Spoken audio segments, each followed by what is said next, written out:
They're unique, as you guys can see here. The bra it's got that little bit of a ruffle down here, which I actually don't mind. It's kind of cute. I don't know if I would or wouldn't. I don't know. It can turn into a strapless bra, or it can stay strapped. I'm gonna attempt to wear this thing. I ordered this dress and I accidentally ordered two of them, and I never wore even one of them. It's kind of thin. I should have got a size up, but I really do like it. It's a very lovely dress. So I'm gonna attempt to wear this underneath of it. I'm really weird about my clothes being see-through. I do not know how that will go. Hi, Peter. Hello, Peter. Okay, so we're gonna try that. This also came from Ross. This onesie right here. I would make my bed behind you, but I think I'm gonna wash the blanket. I usually wouldn't wash it this fast because I already washed it like a few days ago, but my dog likes specifically. And I was like smelling her last night. I was like, what the fuck? All right, so we're gonna try that underneath of it. I don't know how it'll look, but it might be okay. These are both colored. It's very similar in color. If not, then at least we have matching underwear and bra underneath. But I don't know. We'll see. My boss just called and asked if I would come in and work for a few hours, so I'm gonna do that. This feels good. I have a little stand right there. You can see. Probably gonna have to wear some pants under it. I don't know how the fuck I'm supposed to go to the salon looking like this, but I'm trying to wear. It's feeling good so far. Like the way it feels. I could always wear it as a shirt too. That's what I usually do at work. If you're working somewhere for someone that literally, I'm gonna go turn this music off before I get in trouble. Oh.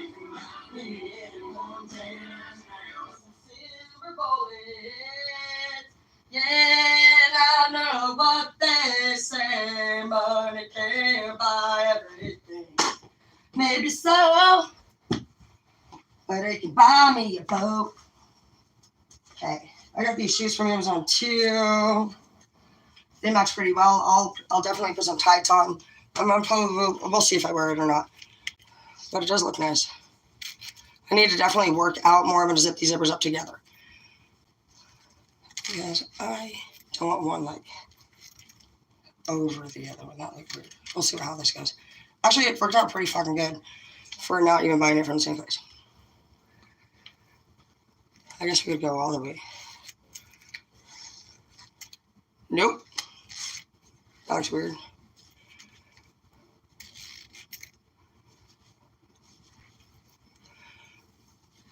This belt doesn't go with it, but it could very nicely actually. That looks cute. Got this from Goodwill too. No, I got this from Ross. But I got the dress from Amazon. All the underpieces from Ross. That looks good. I'm like a kind of a nerd. I like to wear, apparently, according to my friends, weird shit. They're like, what the fuck are you wearing? They're like, you're the only person I know that could get away with dressing like that. And I'm like, you dress like your fucking mother. What are you talking about? So I'm going to change my earrings. I was going to wear purple, but clearly I'm not being pretty bitch. So, let's see. I just wear simple, gold, and, well, they don't have to be simple. That'll be cute. Some reddish ones. I need to go earring shopping for sure. I haven't bought earrings in a long time. I used to go through this earring phase. I think we all go through phases. So we're going to go out and I'm going to do my makeup, get ready for work. I'll put some tights on and we'll do a read. Make a cup of coffee and see what the energies are. And if you guys want to follow me on Facebook, we did a really good read about karmic soulmates and that toxic type of relationship. And we went over what that is and how everybody thinks. We talked about some cognitive behavior and therapy and just a lot of great things. It turned out to be a really great class. If you guys want to watch it, it's over there on Facebook. Feel free to just add me if you like. If I don't accept it, just send me a message, and I do check those pretty often. And just say, hey, I found you on YouTube, and I appreciate you guys coming over there and finding me, and I will definitely add you. So I really love you all, and I'm grateful for all of your support on this channel. And I think we're going to do a lot of great things this year by just learning. Lots of great stuff and what's going on with you and your body and how you feel and why you feel the way that you do. So I look forward to teaching you guys a bunch of shit and spending a great year with you and overcoming any barriers or obstacles that you may have and teaching you what it is in your life that could be possibly holding you back. So we'll start it off with a read real quick. I'm going to make a cup of coffee, but it says surrender in the reverse. It's been coming up a lot this week, and let love be your guide.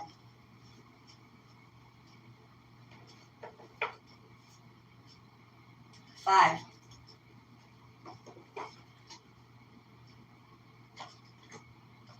Pretty much the energy a lot over the last 30 days has been a mixture of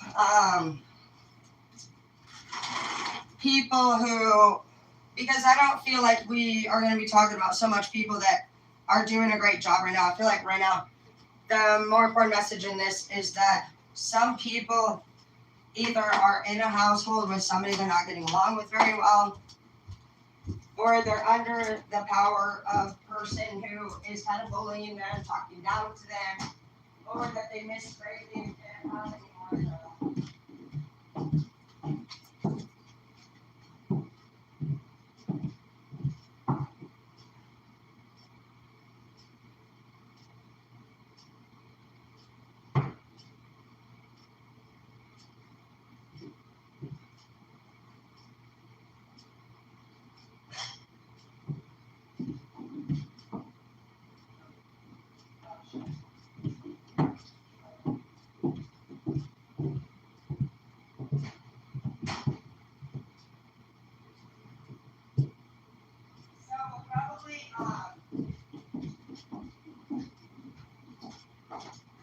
We might just skip that whole opening because we just did a whole class on it. So it is actually titled over there on YouTube or on Facebook. So if you guys want to catch that over there, you may.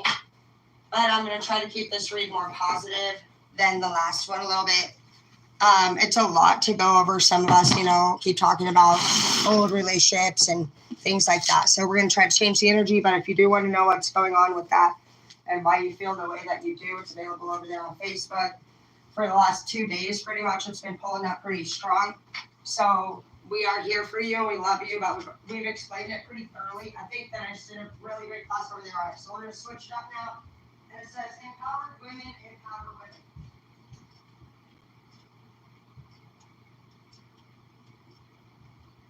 Empowered people, empower people.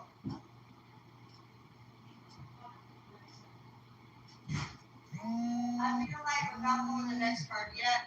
That was said possibly because some of you guys, because I feel like we're going to speak to people that don't know these things already. So, empowered people do know that shit. But some of you guys are realizing this. You're seeing the benefits of what it means to hang out with people that are positive and healthy. Yeah, Six of Swords in the reverse. And some of you guys are dealing with somebody that looks like this. So this is at least a switch of the last energy. No one else is you, and that is your power. Some of you guys could be going through a breakup or a separation where another person is taking on the responsibility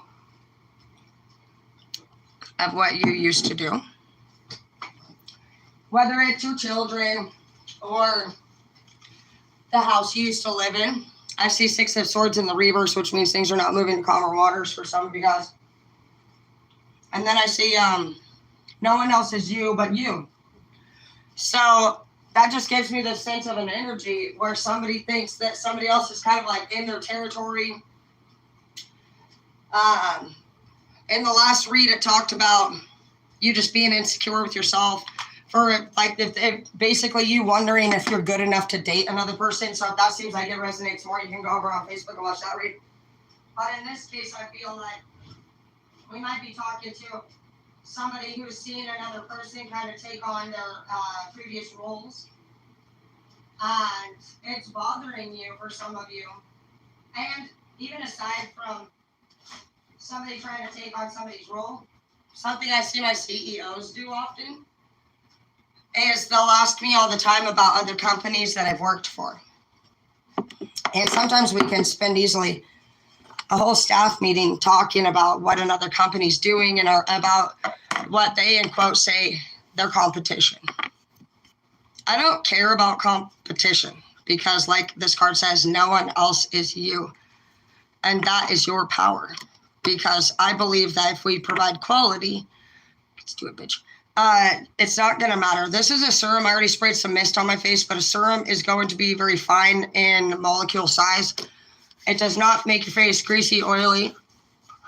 It just sinks in deeper. This one has a moisture in it, but I can feel that it dries up quicker than some of the other serums, which tell me that the molecules are probably meant to do that, to be honest. They may know that somebody doesn't care for a greasy face. This one is going to dry up a lot faster than some of the other ones I've used. When your face does dry fast, it means that it just needs more moisture. So you can really just add as much as you want on it. These fine lines in the middle right here, I could have prevented. Although this is your corrugator muscle. I have to learn muscles for my class that I teach in school. And so do watch your face expressions. Don't be glaring and hating on people because it's going to cause fine lines that you don't need or want. This one is a eye duty cream. It's a brightening cream. I do like brightening creams. They're different technology than face lotion. When I was in beauty school, they would try to give me this whole packet where they were like, yeah, here, have all 15 of these fucking face lotions in a box. And I was like, what the fuck? I'm literally just trying to get rid of the zit right here, bitch. Literally. And she'd be like, yeah. And she would try to give me 1,000 things. I was like, I'm not going to sit there in the morning and fucking put 10 things on my face over and over. But now I see, I just love it. I'm kind of a dork. I came across it naturally and each one's different. So the reason for the different things in your package is because as the molecules gain density, they are heavier over the face. And so you want to build up with the finer mists all the way up to the thicker lotions. The finer it is, the deeper it will go into your skin. And then around your eyes is very, very, very sensitive and soft skin. So it's easy to pull it around and get wrinkles. 80% of your damage comes from the sun rays also. Now this one is a Skin Proud. It's a sorbet skin. It's an everyday jelly moisturizer. I don't really go out and buy all these. I guess I technically do, but I order from Ipsy. And Ipsy just sends you 5 things a month. And it's all surprises. So that's where I get all of these. And I never know what they're going to send me, but they're all name brand. And you just get to try all these different products. I like this one. It feels very silky, very soft. I really love it a lot. If you want your makeup and everything to lay on there real nice and smooth, you're going to want to make sure that you have a moisturized face. You got to think about your skin is cracked leather. I do see here, though, that no one else is you but you. So New Dawn in the reverse, Clinicoins in the reverse. Yeah. I'm picking up an energy on this one that somebody's ex is moving on. I feel as though that did come up. That did possibly come up last week is that somebody's ex or you, it's one of you too, a past relationship could have you could have found them on social media for some of you recently. You could have found out news that they did something. It could be your favorite holiday. And this one is a Neutrogena retinol moisturizer with sunscreen. It has 30 SPF in it. And you need 30 SPF or it won't even prevent you from sun damage. And 80% of your wrinkles come from the sun. A lot of you guys' hair is falling out and you're balding just simply because of lack of moisture. And if you think of yourself as a desert land with grass, you guys know a lot of men do garden. And if you don't garden, you at least know how to take care of your vehicle most of the time. I do like this moisturizer. It's very nice. Retinol actually is something that you're not supposed to use every day. From what I hear, I just remember this one teacher, Mrs. Gamble. She was in the beauty school. She was the skincare teacher. I was the cosmetology teacher and the manager, so I didn't necessarily focus on skincare exactly. But Gamble would always talk about retinol, and retinol has an ingredient in it that actually helps to get rid of dead layers of skin. So it's something that you'll want to use and exfoliators are really good too. Now this one, to finalize, is a toner. It's just going to help set my makeup and make sure it stays really nicely. It fills in all of the final like holes, like if I didn't spread my moisturizer evenly. I'm excited. I just feel so refreshed whenever I do that. Okay, so I start with my cover up, and I do my, you can also do primer too if you want. You can do a little one. I don't need a whole lot of this. This one's a tinted primer, and I'm definitely not a Mexican, but actually works okay for me because I think it is the right color that I'm supposed to have, to be honest, just because it's a primer. And I think that they chose that color for me because I have reddish, blotchy skin tone. So I just use a little bit, and I kind of put it throughout anywhere where, let's just say, if when you get done with your cover up, you notice like darker spots on your face where you're like, man, I wish I was brighter. That's why you'll want to use like your under eye creams and stuff like that, because they do actually have technology in there that can help go down in there. And sometimes your skin's dull looking because maybe you have blackheads or pores under there. Maybe it's dull looking because you need some rest. Vitamins and nutrients are very important. They're mandatory for your skin, hair, and nails. Your hair, skin, and nails depend on your nutrients and your water intake. So whatever fruit you're supposed to eat and whatever vegetables you're supposed to eat, plus with the water that you're supposed to take in, that's what your hair, skin, and nails thrive and depend on. So if you don't get your 10 to 15 glasses of water in a day and you are not eating fruits and vegetables, your hair, skin, and nails get zero nutrients, bro. Zero. And you will end up losing your hair and aging yourself at least 20 to 30 years faster than what you could have. Wear a hat, wear sunblock. Hats do not create hair loss. That has nothing to do with it. Your scalp is aiming towards the sun every day. So you got to think of yourself as desert land. If you are anybody who owns a yard, you know that you can water it at all like these random different times, but you're going to actually have to know how to take care of your plants and grass. Some people don't even have plants, and some people do, just because they don't understand how the light affects the growth. It can easily shrivel your hair up, just like grass. So it has nothing to do with the fact that you wear a hat. The fact that you wear a hat is fine. The only time a hat is a problem is if you have like bacterial growth on your scalp.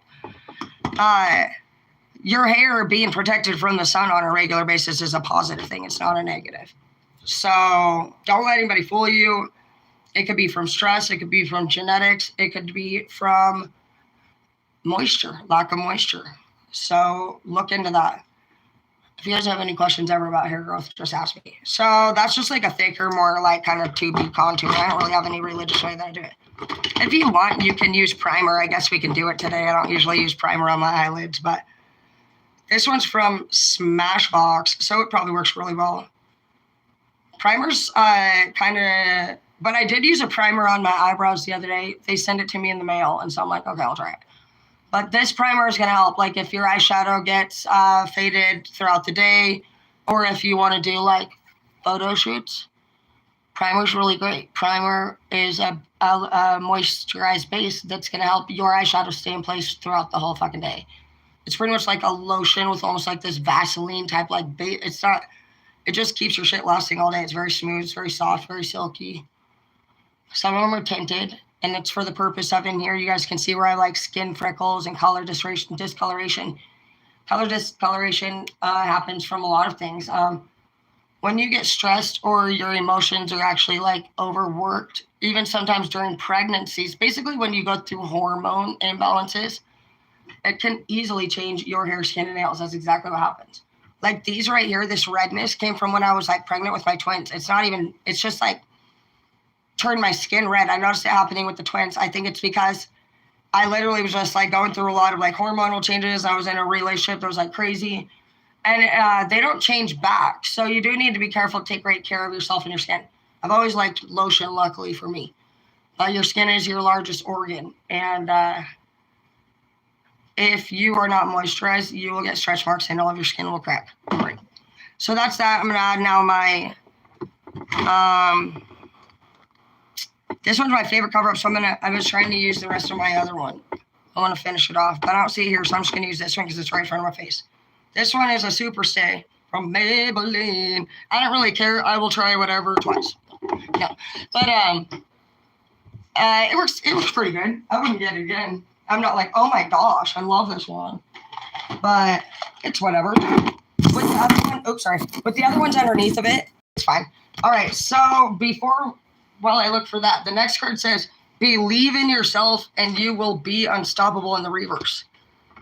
Feel like with this whole believe in yourself, Queen of Coins in the reverse, New Dawn in the reverse, no one else is you, and that's power. And empowered women empower women.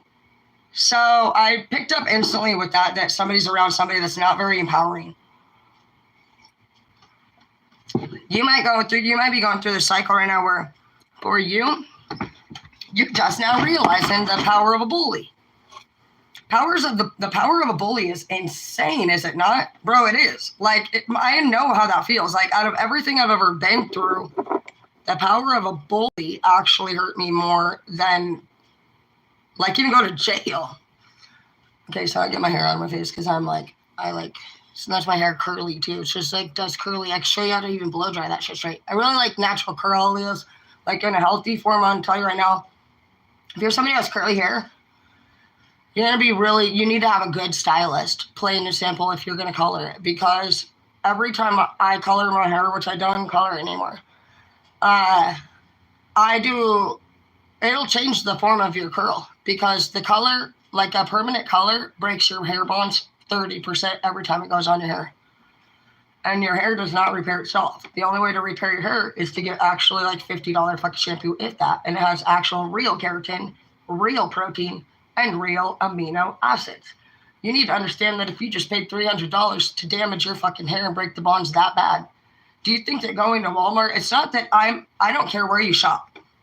You can shop any place that you want. But if you do take the choice to go to the salon and have your hair damaged, the bleach breaks your hair 50% every time it touches it. That's why it's really important for your stylist to know how to take the correct size sections. And like literally like for bleach, it's 1/8 inch of hair. That's it. You cannot take any thicker of a section than 1/8 inch of hair for bleach. It's not made to process through thicker than that. Tiny little fuckers. So if you ever see anybody just grabbing chunks with hair color, it's only 1/4 of an inch of a section. That's it. So bleach is 1/8. So when they, like, if you were somebody who has at all ever, I say this happen often, bro, bitches come in and like, oh, I want to be all blonde. That's cool. Maybe we'll see what we can do. The biggest problem hairstylists make a lot of times, you guys, is that they'll say, oh yeah, sure. It's not up to us if we fucking get your hair blonde we could do our best if we did everything correctly. We don't know a lot of times what kind of pigment you have on your hair. I don't care if you do your hair at the salon or if you do it at home. I'm a trailer girl. I grew up in a trailer. I never did the salon one time. I still don't even have a stylist to do my own hair. So I'm not I don't give a fuck if you have name brand or not. The only thing that I look at when I do somebody's hair that I didn't do prior was I don't know how strong the pigment that you have in your hair right now is. You got to think of hair pigment and the strength of it as like MAC makeup or Walmart makeup or like Snap-on tools or fucking straight Craftsman. You know what I mean? You can at least know if something that's quality versus not. And in pigment, it is that way. It's like as fucking strong as a wine stain, or it's as light as a fucking Pedialyte fucking spill from your baby. So everything with color stains, worse or better. That's the only thing I look at. Dude, I'll tell you what, splat, if you guys have heard of splat hair color, it's a color that you can buy over the counter. I have never in my 13 years done a hair that didn't budge at all. Bro, I shit you not. I get called from this girl I had never done. I'm totally fine with it. I know she's got pink hair. I even tell her everything the right way. I'm like, well, I'll do the best that I can. I'm going to put it on. We're going to leave it on. You can leave bleach on for up to an hour. And most of a good product line, it will actually dry up. And it has something called time technology memory. And basically, if it's a good hair brand color, it actually stops processing and doing anything after its processing time limit.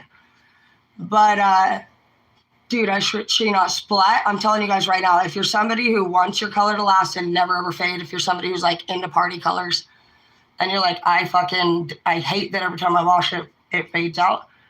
Splat isn't even one we use in the salon. And it is the best long lasting shit I've ever seen. It didn't even budge. Not even a fucking centimeter. After, dude, a full head of foils, I couldn't believe it. I had never seen anything like it in my life. So, just keep that in mind. And if you are somebody who has curly hair, you guys, If you color it, it makes, if you guys are somebody like, my hair's not laying right, it's going limp. I don't know. It's like, you're like, it looks nice on this side, but then over here, it's like, you might have like a ringlet that is like, and then straight. So when you see ringlets that are like half curl, half straight, a lot of times, to be honest, it could be caused from damage. So do take a look at that. If you go back to your stylist, more than likely, all they care about is meeting a financial number. And that's always what they're being drilled to do. No matter what, where you go, people are always money hungry. So when they're asking you to buy all these products and they're sitting there recommending you do another service and you're just feeling heartbroken and disappointed, you should be. It's because your fucking stylist is actually using you for all your money. They're using you for anywhere from $100 to $300 usually on average. Then most of them, if you're learning this from me right now, I've never done your hair more than likely. I run my business is different than most businesses. I never focus on quality, or I focus on quality over quantity. I get in a lot of arguments with people about this. They think that we got to hit the number. We got to hit the number. We got to hit the number. You know what I mean? So since we're here talking about literally no one else is you, and it's your skills, it's your quality, that is the point here. I would say go with that too. When they get me into the meetings, they ask me every time, they'll say, so what is your game plan? Because I get these calls all the time to come into businesses. They're hitting rock bottom. Their culture sucks, their numbers suck. And it's because they're driven to be money hungry. They look at the number on a daily basis instead of an overall basis. They look at everything as a loss. And like I was saying, some of you guys, if you're dealing with yourself wondering like who your competition is or if you're good enough, you don't need to worry about that. The reason why anything is ever failing has nothing to do with your competition. Everybody likes anything that they honestly just enjoy. If you're a trend follower, which unfortunately, yes, a lot of people are, 70% of the world is a trend follower. That's typically something that you're just going to have to get over psychologically. Trend following is, it is the more nation rules that fucking thing, but you can still incorporate your real art and your real self in with that, because there's a class, if you guys want to know what it is, you need to look up something called the me generation. And if you look up the me generation concept, it'll teach you how these people think. And if you can, you need to mix in your skills with the me generation concept, which means what's in it for me. A lot of people want to know what's in it for them if you are selling a product. And so when you're just like, this product's fucking amazing, I'm telling you, it works. It shampooed the whole floor and it cleaned it up so amazing. Well, guess what? You're talking to somebody that may not like to clean. So if you don't know the what's in it for me concept to make your sales and make that connection, you're going to end up feeling rather frustrated because you're not just fitting in anywhere you go. You know what I mean? Because you're not a fake, you're not a groupie, and you're like, how the fuck do I get this good product out there? It works the best out of everything, and they're not listening. Because you need to make that connection. You need to say what's in it for you. This whole group of people below us, as you guys see, doesn't work. We don't even know at this point if they can even stand for 4-hour part-time shifts. That's the truth. They're lazy. They're emotional. They're up and down with their emotions. We never know if they're coming to work or not, blah, blah, blah. And so something that you might say to connect with a lazy person who could care fucking less about shampooing the rug is you might say, this right here, you're like, I totally get it. Who wants to fucking clean, right? Do you hear me? And they're gonna be like, yeah, I hate cleaning. You're like, I hate it too. And you're like, that's why you need this, because this gets what took you in the past 4 hours to do. This is gonna fucking get it done in 30 fucking minutes. So you're gonna be like, I calculated that out as somebody who likes to party myself. And that gave me a total of 27 extra hours a week to hang out with my fucking friends. And my parents were happy. So did you see how you did that? The what's in it for me concept is how you're going to fucking make those connections with those people, okay? This generation's they're very selfish and stupid. And so in order to sell your product, you do believe in it. But if you believe in anything too much, it's like the runner chaser generation. And it's like if you tell somebody that you like them too, they disappear apparently. So it's more like you have to fucking mind fuck these idiots. And we also have to teach them at the same time. So that's where they're going wrong, because when you're dealing in a company or even a relationship where you're trying to think of the what's in it for me concept, truly sometimes people don't give a fuck about you. So if you can't say whatever you need to say in a way that's inspiring or people care or they listen, probably your lesson here again is that you're just realizing that everybody's kind of different and that you can have a million ideas in the whole world. But sometimes, even when it's our own family, you could be born into a group of people that truly don't give a fuck about those ideas at all. And it sucks because you're like, dude, if you would do this, it would help you. Because some of you guys are thinking like, some of you guys with this, I don't know, I just feel like there's a sense of sadness. You have a new dawn here as far as like your past goes with this person from the past. You don't. And I think it hurts you a lot to think of that. And I think that some of you guys are thinking maybe that things didn't work out for you from the past because possibly you were not good enough. No, they don't work out for you because you didn't think you were good enough, if anything. Old ways don't open new doors. So you will have to try new things to get where you need to go. For some of you guys, this could be about a job. For some of you guys, maybe somebody else got the promotion that you wanted. Has nothing to do with you not being good enough. Even if you knew that whoever you're talking about was, that they maybe don't care truly about the clients or the people. That's a thing too. But they might have had the what's in it for me skill. When you're somebody who is a believer of the people, you guys,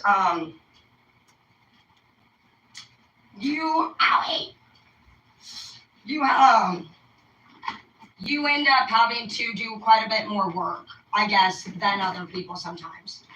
Because your options are that you either convert over into these fake little fucks who are fucking everybody over and you know it. And you're not somebody who may fuck your people over. Maybe you don't fuck your clients over. Totally get it. I don't either. But you're somebody who might want to have raises. You want to have promotions. You know that you provide quality work. And you're seeing all these faulty people around you get it. So you're smart. You got this. I became a corporate leader with my technique that I use. It's very different than anybody else's. And every time there's something called QSR. And basically it's a quality service representative. A QSR comes through every 9 months to any large business. For those of you who have worked for corporate, you might have gotten word on Wednesday they're coming in. This could be called, people might call it OSHA, they might call it the government, they might call it a walkthrough, they might call it whatever. But typically at a business, you're going to get word, these fuckers are in town. Or on Wednesday, this will be happening, so dress your best. Things like that. So what happens when they come into town is, and we talked about this a little bit over there on the other channel, is that they come into town and they have their little iPads and clipboards. And they look at, OSHA looks at Occupational Safety and Health Administration, so they're going to look at the rules of if you keep your business clean, safe, sanitized for your clients and their employees. And the government makes sure you're following state laws. And so they come in and they actually look at all employees that work that day. They look at your customer service. They look at if you smile, which is all customer service. And they mark you down or up based off of how your employees demo their work that day. They base the management different. It's separate. So if you guys are in an environment where your manager keeps talking to you, more than likely you're coming up in the meeting. It's not even more than likely, it's a fact. You're coming up in these meetings. Based off of your lack of customer service, your number on sales, even smiling. What they do is they score you. And they go off of a sheet they've created that's individual. QSR is individual, then OSHA, it's individual, than the government. It's basically one of the top dogs of a corporation. And they come through because when you buy a franchise, let's say you want to buy a Great Clips, which I think out of all the franchises I've ever seen in my life, that's the best investment you can make. Great Clips makes easily up to $7,000 to $14,000 a week at every salon that you own. My leader in Spokane owns about 35 of them throughout Hawaii now, California, Spokane, and Idaho. We celebrate at the manager meetings salons that make up to 14 G's a week. A lot of them are hitting 7 to 10 at the minimum. All they do is pay for literal electricity, bro, and minimum wage. I've been a corporate leader for 13 years, and I've also ran schools. I've managed schools. I teach the juniors and the sophomores. Is my favorite class in colleges. I teach the human body, and I teach about laws and regulations. So that's where I'm teaching you this stuff. I'm teaching you this because I feel like some of you guys have skills, but you may not have the nuts to grab the bull by the horns. What you need to do is you need to stand by whatever your idea is. When QSR came to me, this latest one that I ran was a 3-year session. I got to open up a brand new location. I've never been asked to do that before. I have managed schools. I've managed a lot of salons that were both family owned and corporation owned, and they're all different laws and regulations. So everyone has different things. Like at a family-owned one, my boss was very big on me photographing the work that was done around the place. And he was like, do videos, let's do promotions. Let's do this and that. At that time, you'd be surprised I didn't make videos. Surprisingly enough, I didn't do it. I was just into my work. I cared about the students learning. And I was like, you get your cookie ass away from me, motherfucker. Fucking with your selfie ass shit. You know what I mean? I did not do that shit. But I did have a teacher that did. She would do all that shit, and so that worked out for me. I didn't have to worry about it. But he was fine with that. At a corporation, a big chain, you have to have permission to video. You have to have actually a lot of times a paper. So private owned can make their own rules and regulations, where a corporation, a chain, if you go and buy a McDonald's or anything large, a Walmart, yes, you might be the franchisee, which is underneath the owner of. So when you buy something large like that, basically you are the owner of that location, but you have to follow the rules of the original owner. So the original owner makes a rules and says, this is how I want it done. And in a corporation, they say, you cannot even move things around where they're not at other locations. Like everything on the shelf even has to be exactly the same. If you're not supposed to have a TV in the lobby, you don't fucking have a TV in the lobby. And those are things that people pop in and check. They check to see if your open sign's on. They check to see if your customer service meets the standard of what they expect. Where do they get the standard? They get a standard based off of actually individual research. I thought maybe there would be something that they looked up that was a little bit more intelligent than what they told me they do. They don't.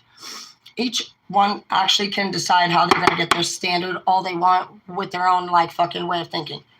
Some of them worry about competition. Some of them are always sneaking in and seeing who the fucking neighbors are around the neighborhood are. You know what I mean? Like who's the other stores around? How are they doing? What do they do? How do they do it?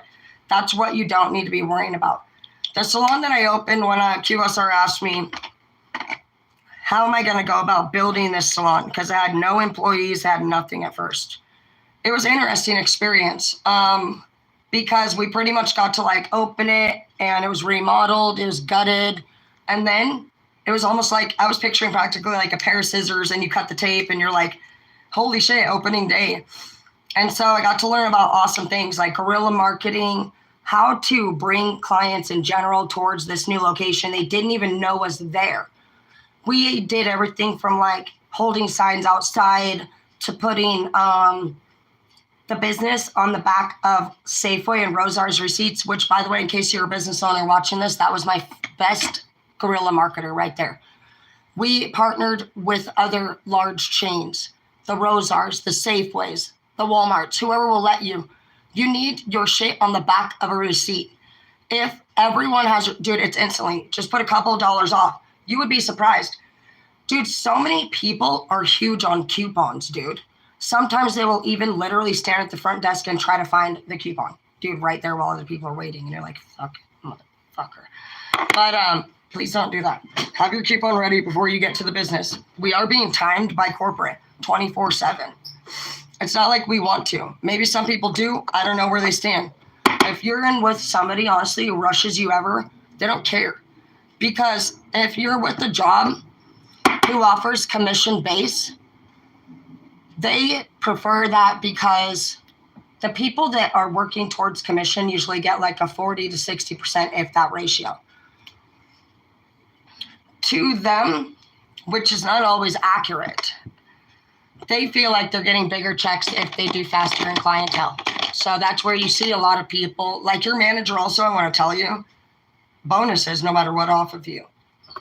So when you see your manager starting to get stressed out and treat you like dog turd, it's probably because their check is smaller. It's going to be a different size every month. And if they're not offering you commission or bonuses that are really, really great, don't work for that company. I've went on 39 free trips around the world just from being a manager. And I've seen people that work for bosses that have never done anything like that. And I've also seen bosses that pretend to take this person on a trip, and then they tell them they'll pay for like the hotel, but they got to pay for half their flight or something stupid. You're right, bitch. I wouldn't even go back on a trip if somebody didn't fucking take great care of me while I was over there. Real people have real money and they don't care about it. They understand that they have to invest into their employees. A manager who wants money doesn't understand how to keep a crew calm, loved. They don't know how to have problem resolutions. And all those things are looked at. It's not just your boss who makes decisions about your promotions. So some of you guys could be actually upset with a boss in particular. Maybe you guys are just not compatible with each other. That happens too. I've had bosses that are haters, and it does happen a lot. Some of you guys are in work environments possibly where you could be the one who's just not really looked at like the potential person. Happens all the time. I mean, shit even happens. Look at in court, you know, how many times do the judge or the counselors or all of the therapists, you know, the guardian ad litem, they choose the evil parent. They do it all the time. It's because these people have figured out how to tune into the what's in it for me shit. If you actually tune into the audience that you're dealing with and you figure out what it is that they're into and what they like, you can incorporate like universal good in with meeting the goals of your leader. They did ask me, what are you going to do to bring this salon from zero to hero? And I said, I'm going to focus personally on culture, and I'm going to focus on making sure that they have a positive culture. I said, I personally nip problems in the butt. Like if there's gossip and stuff that goes on, I pick my battles with it. I'm not into gossip shit. I'm not into two-faced shit. I won't even stay at a job and manage it if there's nothing being done above it. Like, because all you can do is really go up the chain of command. If you don't go up the chain of command, they're just going to send whatever complaint you make back down the chain. And everyone that was in between you and the person you contacted is going to get a message. They're going to forward your message. It says that in your information when you sign it to get the job. It specifically states these things. It's the rules of life. You have a manager for a reason, whether you like them or not. So if you do decide, I got to go up and above this person, do that. Just do it correctly and say, hey, Martha, you know what? I got to talk to you a little bit on Wednesdays. Is there any way I could talk to you? I would always honestly record your conversations so that you can look back on them and just listen to the way you were talking, if there was anything that you missed. And honestly, put everything you need to do in writing. When you're in a fight with anybody at work, it is very unlikely that you're going to get the information that you want from your leader. Most of them are just too immature to give it to you. But some of them actually blatantly, like I would know. I teach you guys ahead of time. I've never denied my staff of having information, but what I can tell you is that, like, when I work at the colleges, I've seen it. I've seen these students come up with a lot of their financial aid checks missing, saying it was supposedly for tuition fees that they don't even fucking understand. And if you guys have felt like that, it's true. Oh, fuck yeah, dude. Dude, the teachers are normal people. They're a piece of shit. Like, if your child, I've already said this, like, if your child says, hey, my teacher treats me like shit at school, dude, they're not fucking kidding, dude. I was the only teacher other than maybe one. They liked people, but they were very big. Like, the teachers are really big groupies. A lot of people that are teachers also haven't had any industry in any other field. So a lot of them can actually, like, I was approached as a student to become a teacher. And I was like, what the fuck? I'm like, no, I want time in the field. Like, I wouldn't even know how to even, like, be a teacher if I didn't even have experience. And so I went out in the field for several years. And then that school owner actually kept coming to my salon. And he was like, come work for me. I promise I'll pay you well. I really want you to work for me, so on. I was like, get out of here now, bro. You're going to get me fired. Like, he didn't care who was around, but it was flattering. Finally, I went back, but he told me too when he came and got me. He said, no, I got to tell you, man, these people are not cutting it. Some of these teachers are not cutting it. He was not kidding, dude. Even to me, when I got back, this teacher literally was a groupie. She would help maybe 5-6 students max. She was still stuck in her own immature shit. That's just the same as managers or anybody. If you see an immature woman or man in their adulthood, that's just who they are. They're still trying to be popular and cool. Nobody has time for that shit. Some of you are trying to advance through your career and you're dealing with popularity or fucking cool or seniority, fucking sorority, dumb shit. Don't let that shit bring you down. Those bitches are very powerful and they're very annoying. I tried everything you could think of to deal with bitches like that. I've quit, I've stayed, I've told on them, there's even something that I think is super racist. It's called a whistleblower. A whistleblower's actual definition is that you complain about shit that's really happening. A whistleblower isn't even actually a liar. It's somebody in a company who tells the truth about some disoriented or fucking fucked ass shit. Some of you guys could be dealing with the whistleblower situation right now. You are good enough. You're just working for the wrong people. I'm going to tell you right now, who will move along. You're going to find that more than likely you won't have your status or your stance with these people. If you are ever somebody who sees something wrong in a company, you hear from another person who's been there longer, who totally already knows about it, give you the, oh yeah, that's Michael for you. Always calls out. You know, shit like that, and it's always happening. Bro, this shit been happening for a while. Basically, you're being introduced to the fucking situation. You are not going to change it. You're not there to change it. This is not your family dynamic. This is fucking just a workplace. And culture goes up the chain of command.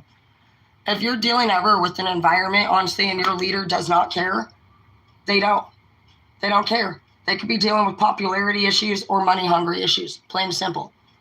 So you could try the what's in it for me and see if that works. Some of you guys see that there's some opportunities above that you'd really like to be a part of. I want to tell you that I told them that my strategy for this method would have been positive culture, and it would have been focusing on quality over quantity. And I said, I believe that if we provide quality, it will create quantity, is what I told QSR that day. She was thrown off. She was like, oh yeah, that's great. She said, well, also she wants to put down the numbers on the table. She's like, what about this though? I'm well aware of what the fuck they do. I've been doing it for 13 years. I was told I could go ahead and practice my own method, but she was definitely unsure of it. I took my salon to the top, dude. I beat all 35 of the other previously owned salons for the first 2 years I was there. I did not stay to be able to be a part of, she won't see me this year. I'm sure that they will say whatever they're going to say about it, but I left because the chain of command was doing a poor job at nipping problems in the butt. For 11 months, I dealt with 2 very immature girls. Some of you guys might be dealing with that. I was their manager. And like I said, as you go up the chain of command, you can make these complaints. You can say, hey, Robert honestly has been missing a lot of work. It's causing me to be very frustrated. Or you can say, Sally is rude to me every day.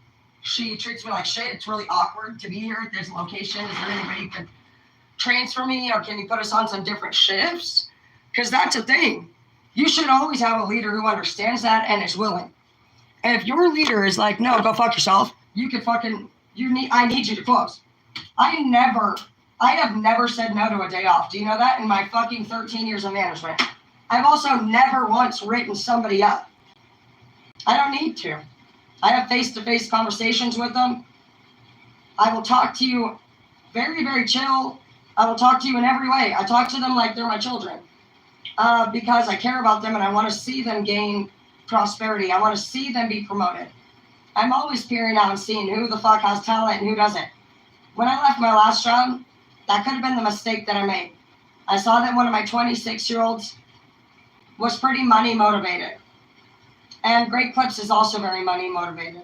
They want your haircuts to be done in 15 to 17 minutes. Even though I took my clients to the top and my crew to the top because we got the most client return number for 2 years straight. And we got the highest tip record for 2 years straight.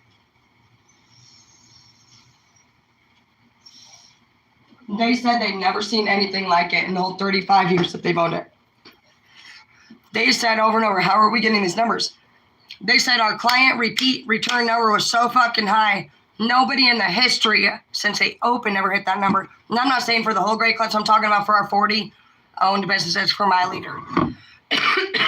It's because we love our clients, truly. When you provide quality, yeah, your services might take a couple minutes longer, but look at all those great reviews. We have the best Google review and fucking that I've ever seen any Great Clips have. You don't typically see Great Clips having their fucking 4 something, because you can get your 5 fucking stars. We always kept it above fucking 4 and in between the 5, you know? And so, oh my gosh, dude, seriously. I don't even want to tell you what I just did. But yeah, we fucking straight got those numbers, bro. Now, were those numbers what Great Clips was looking for? No. You know what numbers they wanted? They wanted to see those haircuts sitting at 15 to 17 minutes. Where are they coming up with this 15 to 17 minutes? It's a good question. Where does your boss come up with these numbers? Because in the meetings, they gather information from all the other locations around, and they also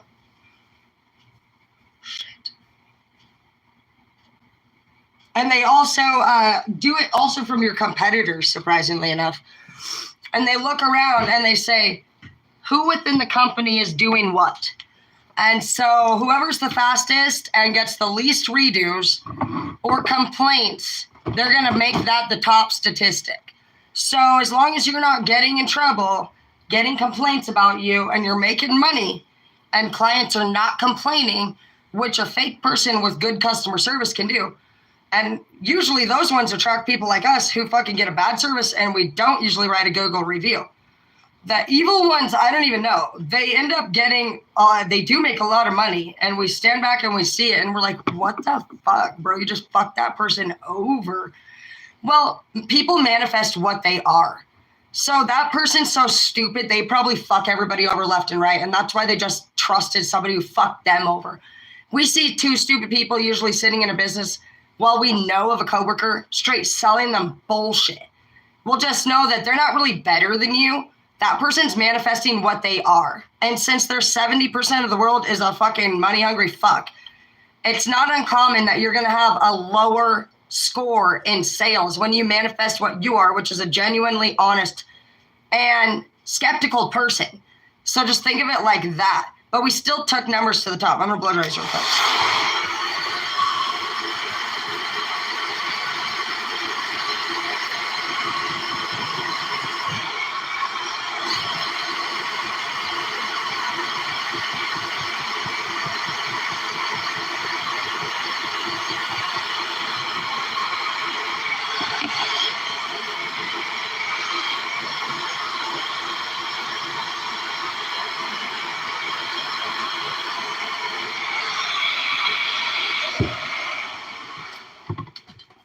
That's how you blow dry your bangs. You can have any bangs you want, just do like that.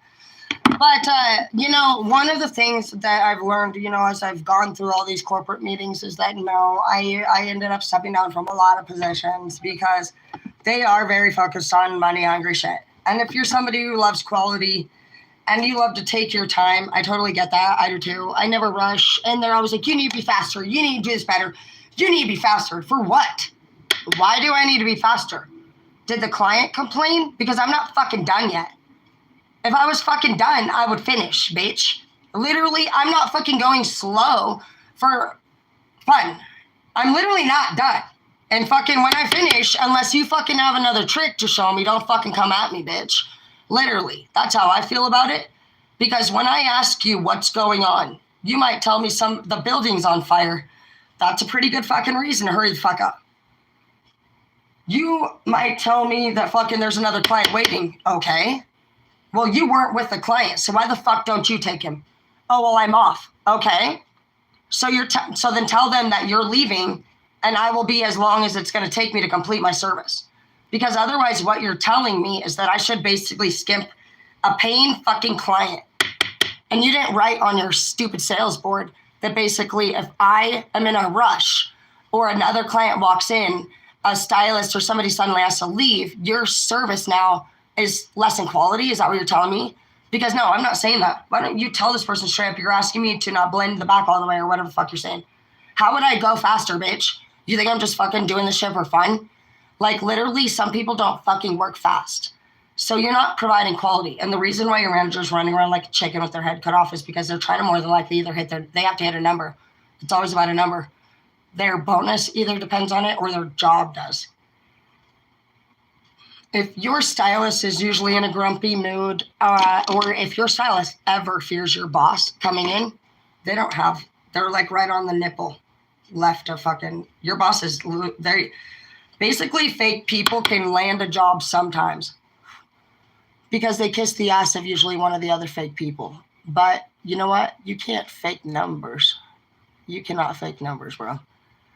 And you know what? They could be in a situation where they take on a crew like who's not fake at all and it's just not really working out for them. Your manager can run around all they want.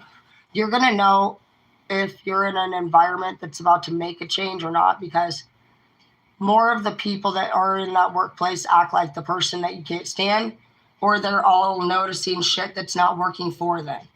So it doesn't mean that even if you were talking in a group of 5, it does not mean that the difference will be made within the company. It's crazy.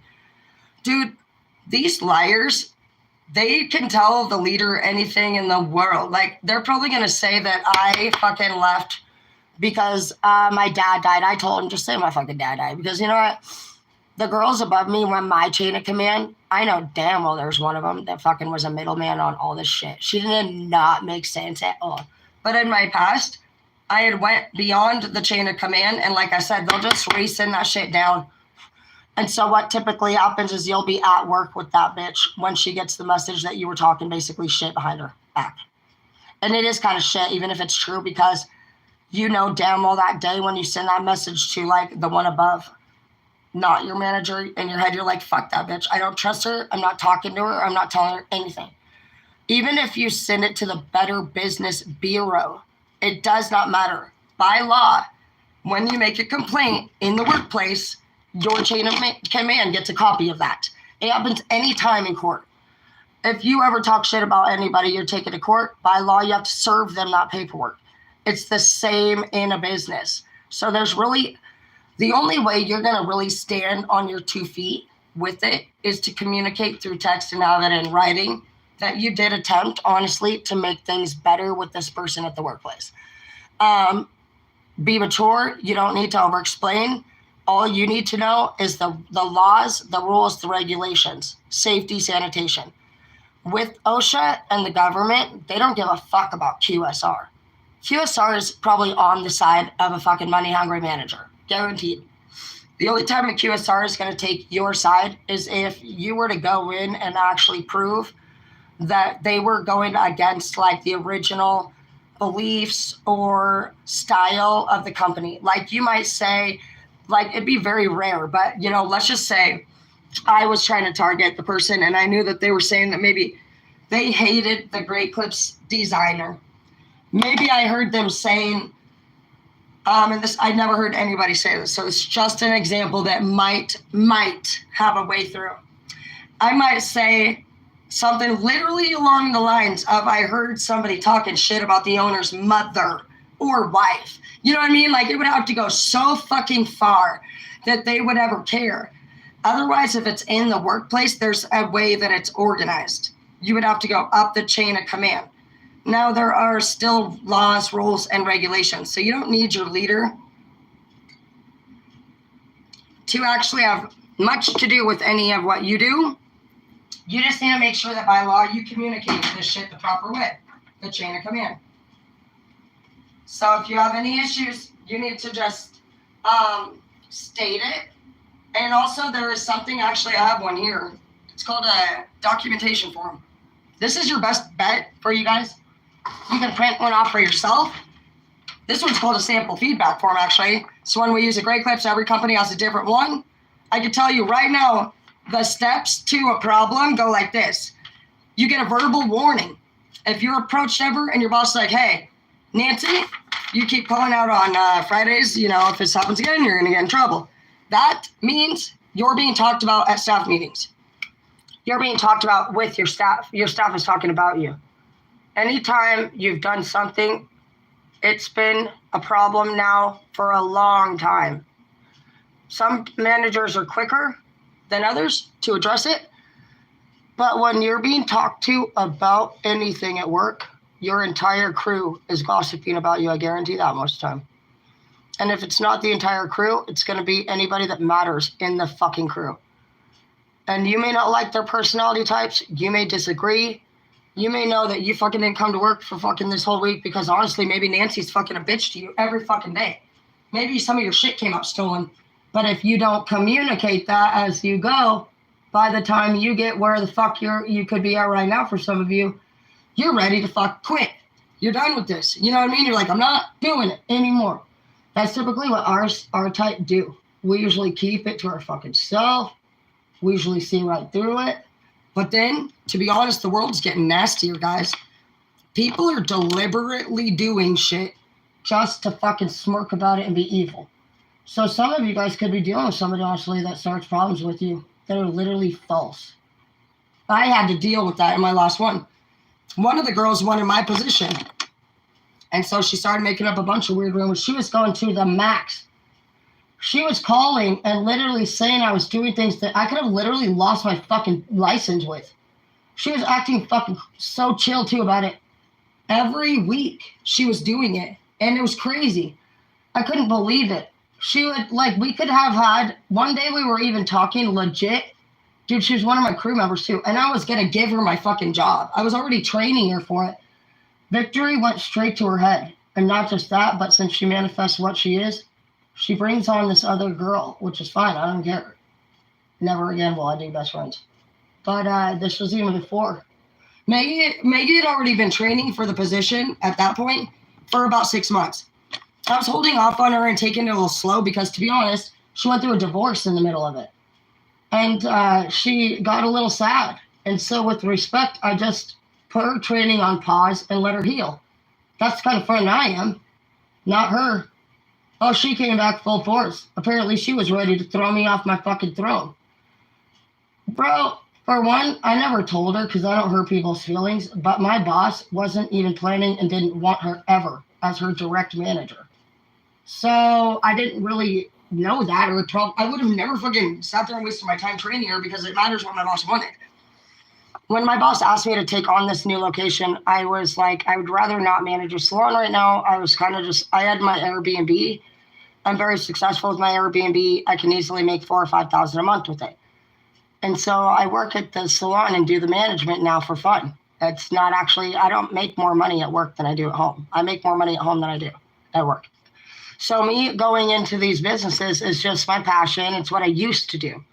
I actually don't have passion for it anymore. So every time I'm doing it, and I just got called again by this new owner, said the same thing. She said, do you think you can come down to this location that I'm at currently right now? And I'm enjoying it, but I see what she's already saying.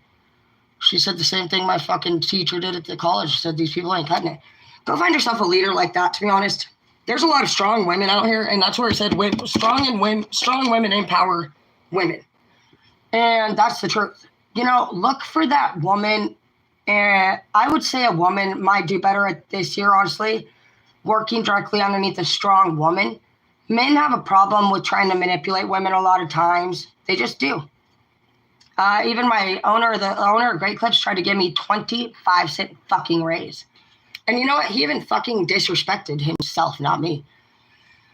I grew up in the dark world, so I saw a lot of stuff on the streets as far as dealing went, bitch. And so he didn't fucking have anything over me that day. You know what he said when I got there? After all the hard work I'd done, opening up all that, fucking serving 3 years, training, taking it to the top, keeping our Google reviews good. He just fucking said, if you get a raise. He started off the conversation like that. Oh, really? Do you know what I saw in him that day? You know what he looked like? My dad. He was a drug chef, literally. And my dad used to do that to people. I'd watch him come in all the time. And I always use the necklace from the Titanic as an example. But people would walk into my dad's house and they would beg him, please, Larry, they'd say, please, I just need a little bit, they'd say. I'll do anything. And my dad would say, I just don't need it, Marco. I'm sorry. You know, he'd be like, please, Larry. They would literally beg him for it.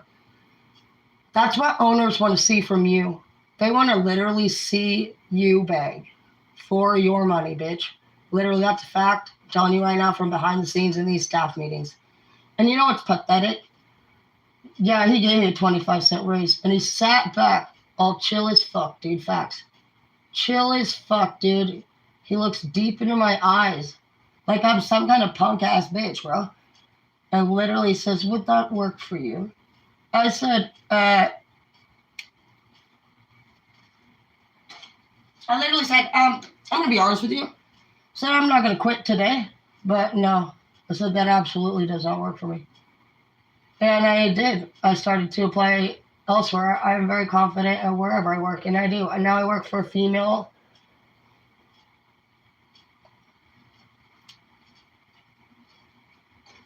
Which I don't care if I work for a male or a female. But the reason why I'm choosing and have been wanting to work for a female, which I was, to be honest, my manager before was a female, but she was not making sense.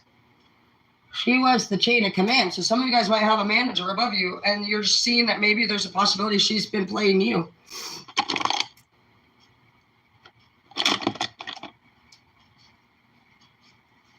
Some of you guys might have noticed that this person that you've been trusting for some of you, whether it's a lover or a manager or whoever, actually is not making sense. Mine was gossiping about me behind my back the whole time. She would get herself caught up. She got herself caught up one day. That's how I found out that they were doing like weird investigations behind my back and shit. She was like, yeah. She's like, well, I'm just saying, don't get yourself thrown under the bus again. I said, thrown under the bus? I said, what the fuck? When did I get thrown under the bus? What are you talking about? And she realized she fucking told on herself, bruh. And she knew me. She knows I'm going to fucking confront somebody, dude, fast. I'm not a little bitch, dude. And so I was like, what are you talking about? But at that point, she'd already been caught up lying, dude. That was the day I said, fuck you. And I handled it professionally, but I'm not a little bitch, dude. And literally, she was like, no, nothing. She was like, I'm not saying you did. She's like, I'm just saying, like, don't get caught up is all. And so I already know her. That's her way of doing everything. She lied. And so instead of fucking sitting there wasting my fucking energy on it, I had gotten better that day. And I said, okay, well, I love you. Let me get back to work. And God's fun. Where do you think I fucking went? Instantly to fucking Maggie, dude. Who, you know what? Was the dumbass bitch that fucking was making the report, bro. I'm so dumb at this point because you don't know what to expect from these bitches because you don't do it. So depending on how you handle it, I'm pretty sure we're always going to handle it the wrong way because we don't do it. And so it's never an easy situation to deal with. It's annoying. It's frustrating. And some people confront people at work. Some people mind their own business and stay at a job and hate it. Some people turn into the people that they hate. But no matter what, if it's going on, it's going on. And it's just actually nobody really cares for it, to be honest. In the end, not even the people that are doing it, they all hate their fucking lives. They're miserable fucks, and like it's just never a good thing. But anyways, yeah, dude, they'll all start shit, dude. Those two girls, they were trying to make reports about me behind my back to my fucking boss. Oh yeah, I got so pissed.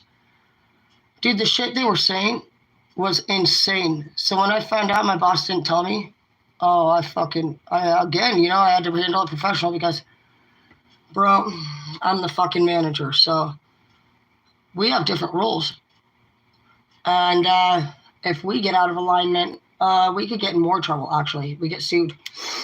And so I knew that. So I let Maggie literally lie to me and tell me that we can't talk about the situation until after the other girl leaves. I don't know what's happening. I believe it. So I'm like, whatever, dude. I wait for the other girl to leave. The one girl tells me some bullshit. Come to find out, bro, all three of them had been pretty much gossiping behind my fucking back, twice back. And my boss was looking into it. It actually had cameras in the place. And so they had done some research. They'd already investigated it. They looked into everything they said every time. Now, when I say every time, I say that word because these things were going on weekly, bro. The girls were reporting things weekly. They were doing and saying anything they could to try to get me to lose my job. And it was going on for 11 fucking months. I started to not want to go to work because I just don't hang around girls like that. And I told my boss over and over, hey, this is really not okay. I don't feel comfortable. I said, these investigations, like, why wouldn't you have told me about all this shit? She said, because we watched the camera and we didn't see anything. And I said, I don't give a fuck. Obviously, you didn't see anything, bro. I would never do these things. And then literally, dude, it wasn't just me that they were saying it. The girls got real crazy. They started to say it about everyone at the work. And there was 5 of us only. It went from an excellent crew to a toxic one. The girls started to tell people at work other things about other people. And you know what? One of the girls was saying she wanted to take the other girl's job. I said, what do you mean? This girl's trying to take my job. And then this other girl was using her as a catalyst. Like, one girl would basically walk up to the other girl and say, hey, oh my gosh, like, I think Nancy just went outside and broke into that client's car. It would be that bad. It was no joke that bad.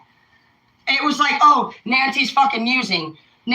Dude, they were literally spreading rumors that two rumors went around that one person was on pills, one person was drunk. That was all investigated. Money came out missing. That was investigated. Fucking money came out missing twice, actually. And it came up after I left, too. I was like, fuck you, man. I'm done with your shit. You know what I mean? That's all weird. As a leader, if you're telling people, even as a crew, if you're telling people, hey, I don't like what's happening here, what's going on, I don't feel comfortable, absolutely express yourself. I already know how it all works. Everything was in writing for me, but no, those girls, they got so crazy. I've never seen anything like it. Bro, my boss never told me. She kept it a secret from me. She lied to me. She investigated it behind my back. Now, I don't know how that goes. They clearly didn't find anything that was truly evident, if that's the case. Or they could have kept people because maybe they were short on staff. I don't fucking know how that works.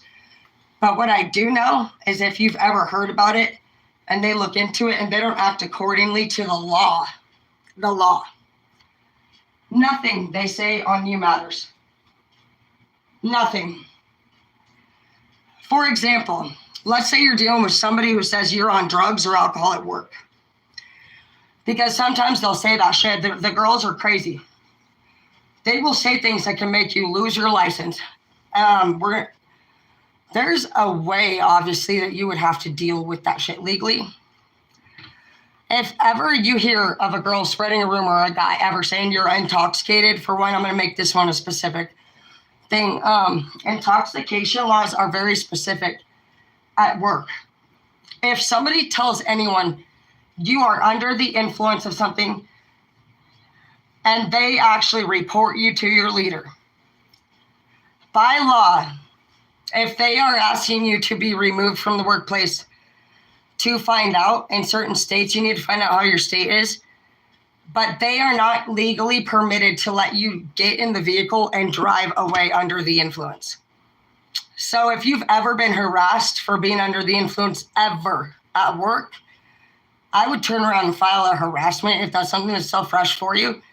If you were ever said you're under the influence, or like if your mental health was in a poor state, they did not take the legal precautions to make sure that you were safe for anyone after that point. What they might say is you were not safe to be at work. They had to remove you because you were supposedly intoxicated, or you were drunk, or you were high, or whatever they say. But they sat there and fucking kicked you out of a building and made sure that you were not safe in any way. As a professional, that is illegal. As a professional, some places, like as a teacher, by law, I have to legally report. That's why they don't want you to have personal relationships with your students. I'm not talking about intimate, I'm talking about like friends. Because if like your student were to come to you and say, oh my gosh, Miss Dana, you know, like I did this and I let you get in your fucking car and leave, like by law, I am actually legally liable for letting somebody get into a vehicle and fucking walk away and get hurt. We go to college so that we can keep you guys safe. And so if you've ever been harassed ever by anyone, make sure that you're taking the proper steps. I looked that up immediately. That was at a different location. I've had this happen twice. I've done thousands and thousands of students, but sometimes the girls get really catty. Like catty. It's insane, dude. They don't stop. So that's probably something you guys deal with, and it's totally common. That's what they do. They're stupid. But just make sure that you take the proper steps. Like when the girls out of nowhere at this one job, they were mean to me for a long time. They hated my guts. There were several locations to choose from working. They lied and said, if you work for us, we'll make sure that you can work in the location that's closest to your house. They said that you get to choose the 2 closest locations to your house, and that's supposed to be how it works. That was a lie. I literally ended up at the 2 farthest locations from my house. They were literally both on the border of Spokane. Spokane is it's the second biggest fucking city in Washington. Beats Tacoma and shit. So picture yourself driving, literally, it's all the way literally to the outskirts of town in both different directions. It was completely not what they agreed to. They breached that part of the contract right there. And then the girls, oh my gosh, dude. There was this girl up there who was evil as fuck. She still makes the top 5 people most evil, horrible experiences I've ever had in my life. Capricorn woman. Fucking evil, angry bitch, dude. Every day, horrible experience for me and everyone else. I was not even the only one that made complaints about this bitch. And literally, dude, that was my experience. And those girls actually bullied the shit out of me. They hated my guts. One day I got approached at work. I was told apparently I got to leave early for the first time in history. I was the chosen one. Okay. Super weird. I got a call later who wasn't even from my direct leader. I'm pretty sure it was like a skilled trader that was being traded. It was Morgan, I believe, who called me, who was the only nice one there. I said, what do you mean intoxicated? And she said, yeah, I don't know. That's what they said. So immediately I looked up my laws and rights. I was not a manager at that time. I was just a basic crew. And there was a lot of sorority shit going on there that I just don't fit in with. And literally I looked at my rights, and that's how I found out how they should have properly handled it. Had I actually been intoxicated or under the influence, what they would have needed to do was, yes, stop me from work and actually, tell me, hey, we're stopping you from work right now. They didn't necessarily have to tell me we're stopping you because you're under the influence, because to be honest, you don't know how somebody who is intoxicated could react. So that was another error they made. They told me right at the front desk, I got a call, dude. I'm checking out a client, and I basically get told to go home. And so it was really awkward. I'm like looking at all the girls behind me, which they didn't like me in the first place, bro. And so I felt really weird. In my head, I was like, oh man, you know what is even happening? Clearly the girls were talking shit about me again behind my back. Super weird experience for me. And I got my car and I sadly drove home.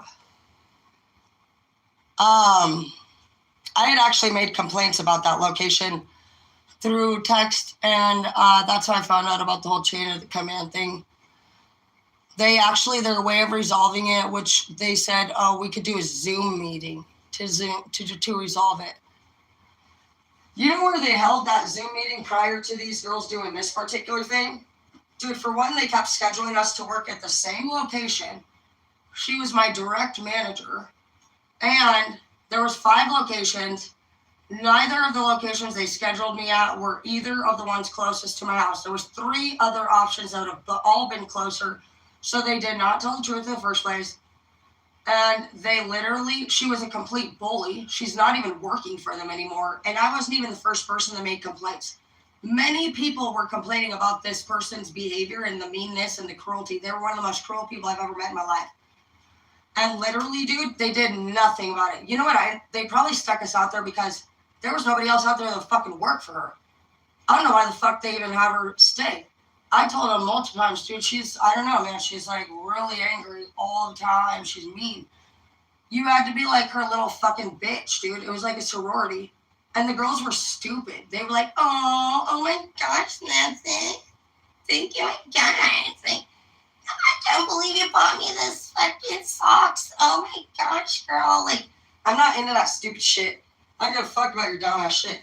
I don't mind being friends or whatnot, but like, I'm definitely not your little fucking giddy fucking stupid ass sorority bitch girl. And that's how it was over there. You either fucking were their bitch, or you fucking were in trouble for not being it, and you also couldn't be part of the group unless you were initiated in. Shut the fuck up. They even told me one time, bro, well, the reason why you're not part of the group is because you have to like be here for like a couple years. I don't even ever want to be part of your group, just so you know. I don't know if you guys are aware of this, but I actually don't like you.